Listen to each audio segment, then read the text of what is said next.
Welcome to this Forge College Explainer. Got a bunch of raw Solana node data, but zero clue what's next? Let's bridge that gap between messy server metrics and super clear, testable RPC design assumptions.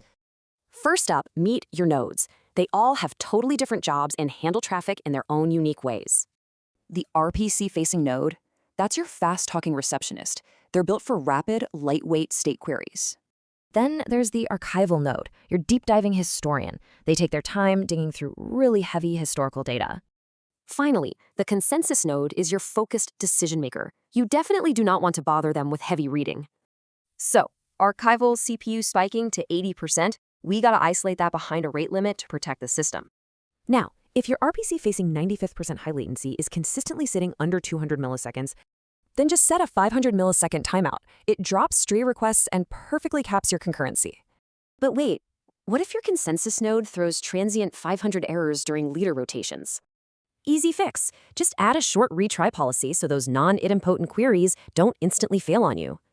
Okay, here is your 4-step assembly line to turn all these metrics into a rock-solid synthesis note. Gather, filter, classify, assume. This workflow funnels raw data right into concrete assumptions you can actually test out. Take this hypothesis, for example.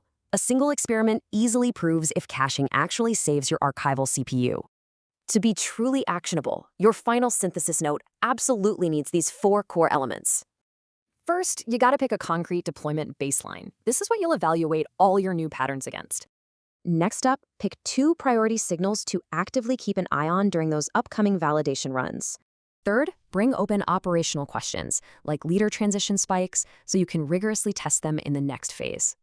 Remember, let those node roles dictate your contracts and turn those raw metrics into your falsifiable assumptions. So, are your RPC assumptions ready to test? Head over to forge.college for more Web3 deep dives.